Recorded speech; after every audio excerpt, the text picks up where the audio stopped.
real graphics. And we are not going to let anybody have problems, right? We can do like Perryman's job is to flip the charts. So Vanna Perryman. Vanna Perryman. Lovely assistant. Let's hope that that goes well. It's a trust deal. It is. It's a trust deal. That's right. That's right. All right. On behalf of the House Democratic Caucus, I want to thank all the members of the press corps for being here this morning. The 7th week of the legislative session has come to an end. Any bill that was to originate in the House of Representatives and stay alive has to have passed off the House floor by today. Any revenue measure by the Oklahoma Constitution that's going to actually raise revenues to help fill a $900 million budget hole has to have passed out of the House of Representatives by today. We as House Democrats for the last 7 weeks have sat back and watched. We've watched and listened to Governor Fallin, we've listened to Lieutenant Governor Lamb, we've listened to the Speaker of the House and the Pro Tem in the Senate, and we've been waiting to hear what their proposals are to fill a $900 million budget hole. Education's in crisis, healthcare's in crisis, public safety's in crisis, transportation's in crisis. Our citizens, the citizens of Oklahoma, are suffering, and they're waiting for leaders in this building to step up and lead. But to date, in the first 7 weeks, the Republican majority, the governor and lieutenant governor, have failed to do so. And so today, in an unprecedented move, the House Democratic Caucus are offering up our plan to balance the $900 million budget hole and ensure that we can fund a teacher pay raise, we can support our rural hospitals, we can support public transportation, and we can support public safety. But before we lay out our plan, we want to take a review back as to what the current plans are in the state of Oklahoma. Governor Fallin, at the beginning of this legislative session, offered her plan. Her plan was to raise over $840 million worth of taxes on the backs of middle-class families. $840 million on things like haircuts, doctor's visits, and pet grooming. At the same time, she decided to cut $140 million worth of corporate taxes for her friends and cronies. Make no mistake about it, you don't get out of a $900 million budget shortfall that's hurting people in middle-class Oklahoma by raising taxes on them. That's the governor's plan, and it's a plan that has received no support by those of us in the House Democratic Caucus, the Senate Democratic Caucus, or even in the Republican caucuses in the House or the Senate. The governor's plan will not work. Then we heard that Lieutenant Governor Todd Lamb, like us, opposed the Governor Fallin's plan, and we waited to see what his plan was. And as you can see on the card, to date, 7 weeks in, after Lieutenant Governor Lamb pulled his political stunt and decided to abandon the governor's cabinet and to abandon his job to help balance the budget, he's offered up no plan. So ladies and gentlemen, to this point, the Lieutenant Governor of the state of Oklahoma, knowing that the state faces a $900 million budget shortfall, all he's done is tell us what he doesn't like. He's refused to tell the citizens of the state of Oklahoma what needs to be done to balance the shortfall. And then there's the Speaker of the House. Our Republican colleagues in the Oklahoma House of Representatives, trying to balance a $900 million budget shortfall, have only offered up less than $200 million worth of revenue. This session, they said that they wanted to support a $160 million cigarette tax increase. Then they offered up about $9 million worth of revenue by changing the way the lottery is calculated. And then they've offered up about $900,000 worth of revenue by raising taxes on people who own electric vehicles. That was their original plan, and we thought, well, at least $200 million is a start. They passed out the cigarette tax out of the House committee and the Appropriations Committee, and then we waited week after week after week to see if they would even offer up their one major revenue source to be voted on the House floor. But their own caucus members told the Speaker of the House that they didn't support the cigarette tax, and it was because of that they refused to bring it up on the House floor. So to date, while the card in front of you says that the Speaker supports almost $200 million worth of revenue, in reality we've seen less than $10 million offered up to balance a $900 million budget hole by the House Republicans. And so we could, as House Democrats, sit back and continue to wait, but we believe we've waited long enough, and the people of Oklahoma have certainly waited long enough. The future of our children, the future of health care, the future of public safety is way too important for us to sit back and wait on our leaders to lead us. They failed to do so, and so today the Oklahoma House Democratic Caucus is going to roll out our budget plan, a plan that we believe restores Oklahoma's future. Our plan hinges on a variety of different revenue sources, and to address each one of those, I've asked different members of my caucus to come and explain them. What our basic plan is this. We know what put us in this mess. Gross production tax cuts, income tax cuts, corporate tax cuts, and giveaways have created the $900 million budget hole that we currently face. And our caucus believes that in order to restore Oklahoma, we must restore some of those cuts that have devastated this state. And with that, I'd like to ask Representative Chuck Hoskin to come and address the first measure. Good morning. For decades, the state of Oklahoma had a stable tax rate on gross production taxes, taxing wells at 7%. In recent years, the legislature has created more and more tiers and incentives for oil and gas production, including historically low tax rates when a well is at its most productive, and over $500 million in credits and exemptions. Our proposal is to restore all gross production tax rates that are below 7% back to 5%, bringing in an estimated $300 million in general revenue and securing other funds that's received gross production taxes, including revenues for our schools.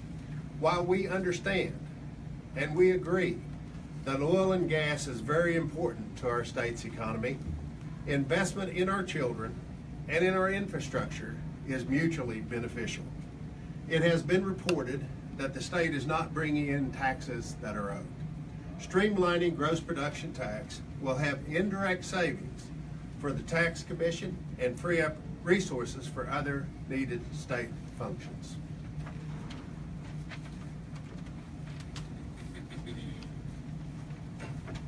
Good morning, Eric Proctor from Tulsa. I'll be visiting with you this morning about restoring the income tax on Oklahoma's highest earners, which would bring in $204 million of new revenue. State tax cuts passed over the last decade have largely benefited the most wealthy Oklahomans to the tune of $1 billion annually, which is a hit to the state budget. While we've made deep cuts to the rate, the tax brackets have stayed the same, which we believe to be unequitable and unjust. For example, a single mom working at Walmart or at Home Depot pays the same percentage in her income tax as the CEO of Devon Energy, and that we believe to be unjust and immoral.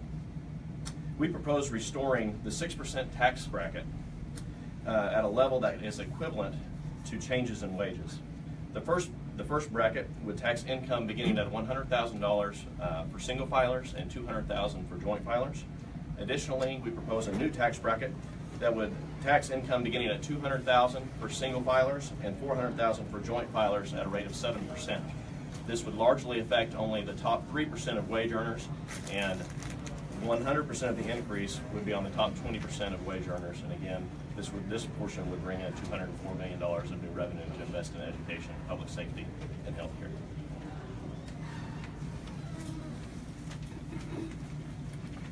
Morning. One of the most important things for us is with this budget is making sure that we have recurring revenue.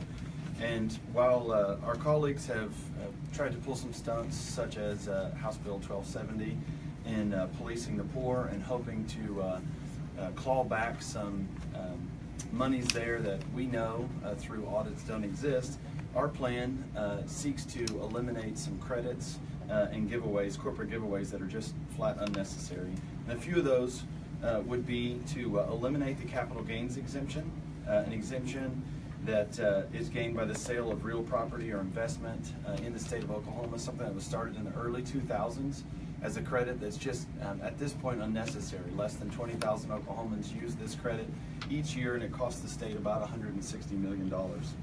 We'd also seek to have itemized deduction conversion. Higher income earners can claim itemized deductions for expenses over $9,300 to reduce their taxable income. Rather than provide a deduction, the state could provide a credit after the adjusted gross income is figured. This would bring in an estimated $112 million.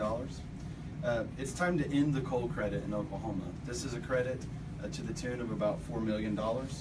Coal production is nearing the end of its life in the state of Oklahoma, and this is just an unnecessary credit that enhances the very few people in the coal industry in this state, and a credit that we just at this point can't afford. Finally, we could eliminate the vendor discount. Vendors are allowed to retain a portion of state sales taxes collected in relation to the proportion of overall sales. This discount was placed into law to help mitigate costs of employing or contracting personnel to calculate and remit sales taxes. This discount is no longer necessary, and again, continues to be a giveaway. Doing these four things would help us spread out a little bit of the burden on recurring revenue, and these four measures alone would help us capture about $300 million of recurring revenue. And let me say that again, recurring revenue is the most important part of this entire budget, in the sense that if we don't have recurring revenue, we'll be right back here again next year having the same conversation about the same structural deficits that we have, and it's time for us to do better for the citizens of Oklahoma.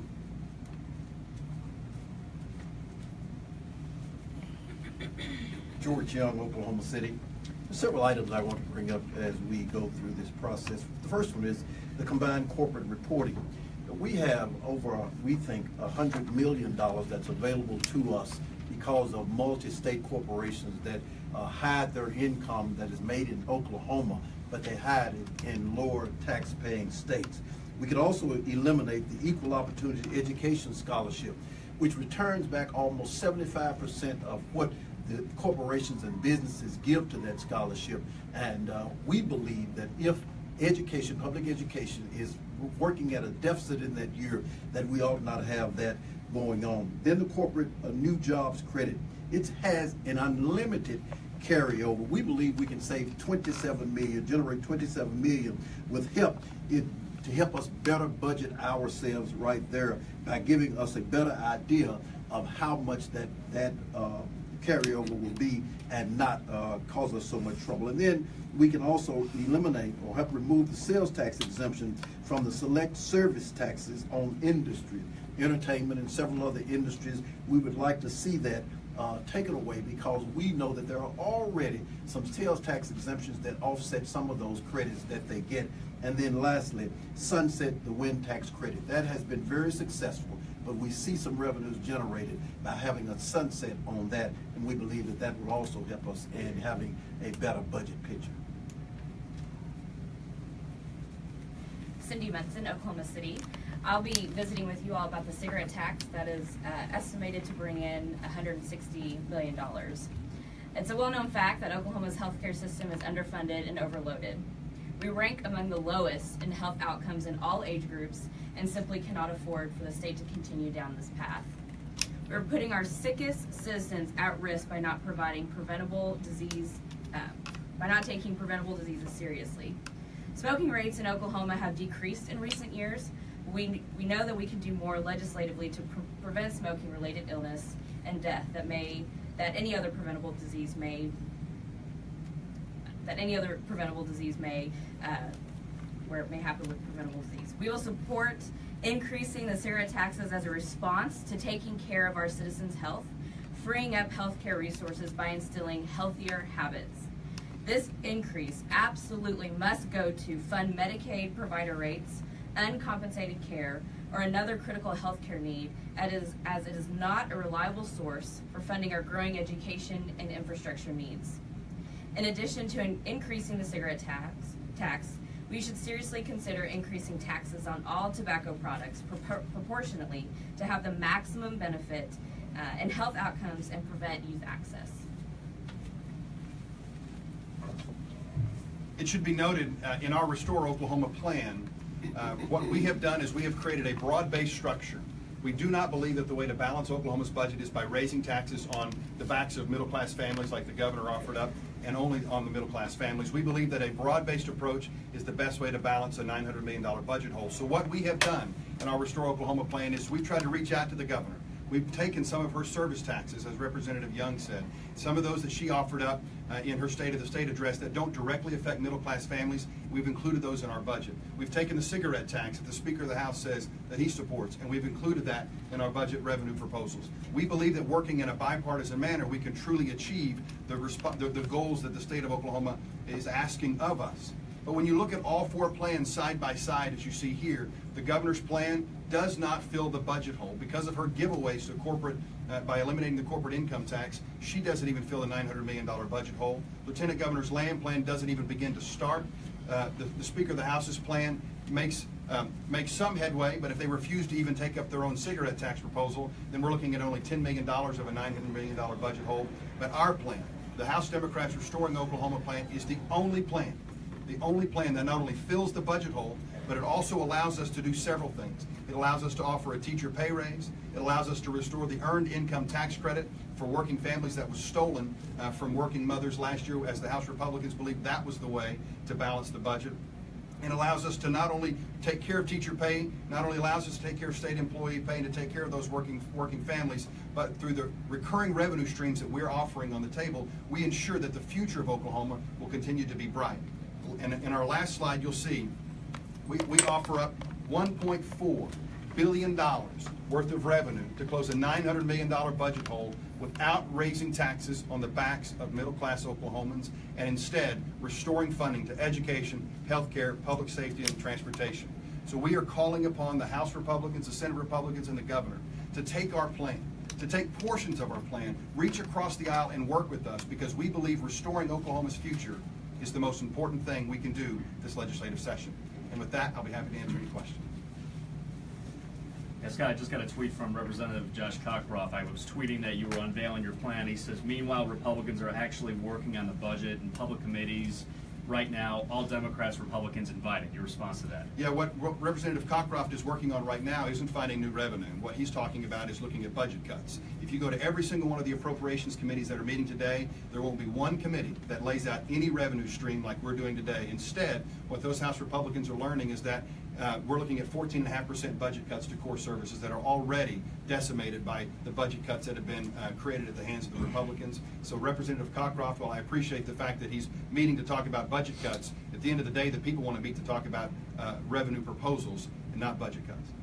But don't you think those budget hearings have the effect of perhaps impressing upon maybe some of the newer Republican members just how serious these budget cuts to these agencies could be? I would hope that the men and women, the grown men and women in this building, don't need to have somebody sit down and hold their hand and explain to them how grave a situation that education faces when we've seen 2,000 fewer teachers in the system, 50,000 more kids, and 26% budget cuts. When you've seen 9 rural hospitals file for bankruptcy, you've got 1 in 5 of our citizens without any health care, you see troopers being laid off, you see DOC employees being furloughed.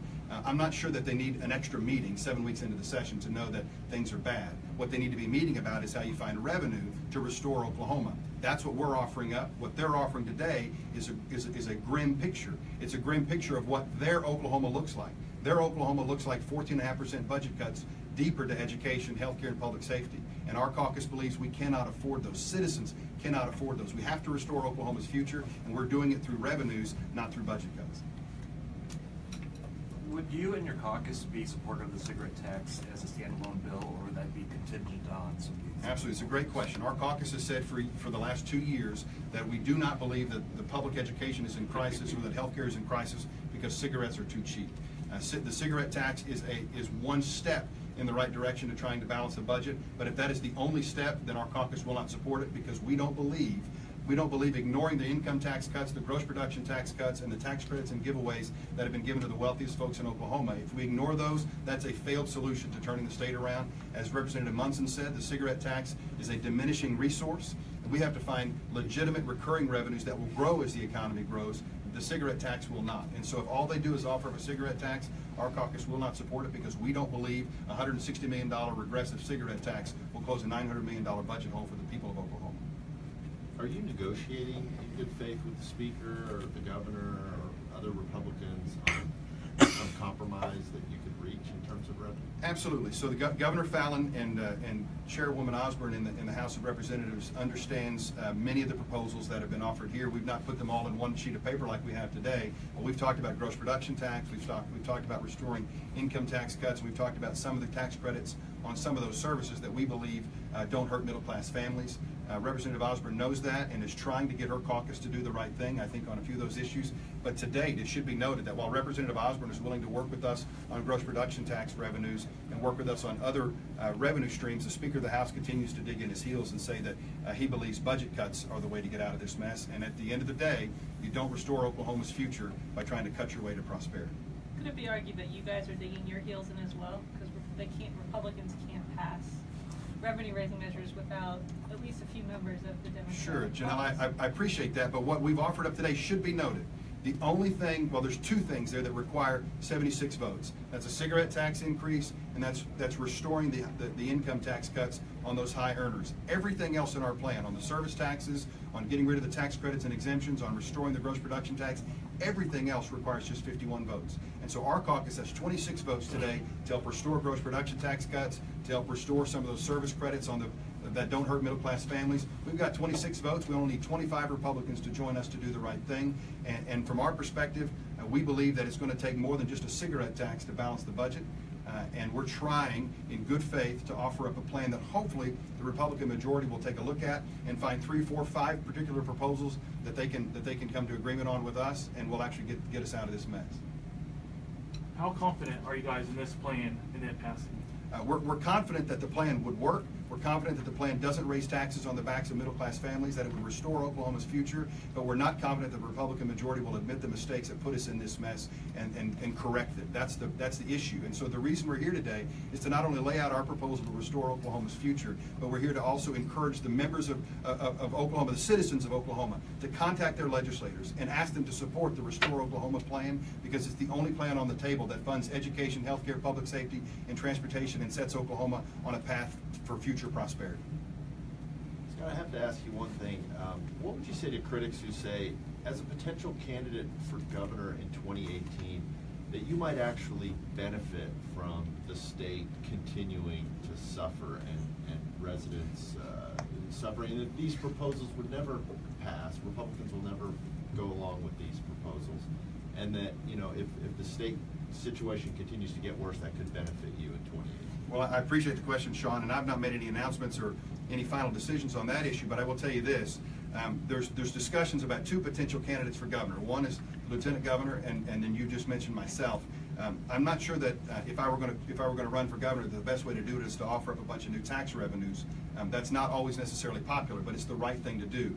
So there's a stark contrast in those folks who are purporting to be looking at running for governor. One has said, let's continue to let the state fall off a cliff as we continue to try to cut our way to prosperity, and Lieutenant Governor Lamb's plan offering up nothing. And then the other one, what you see here before us, is not a plan to run for governor. It's a plan that our House caucus has put together to try to find a way to balance the budget. Because at the end of the day, whoever's in the governor's mansion is immaterial as long as we have funding for public education, healthcare, and public safety.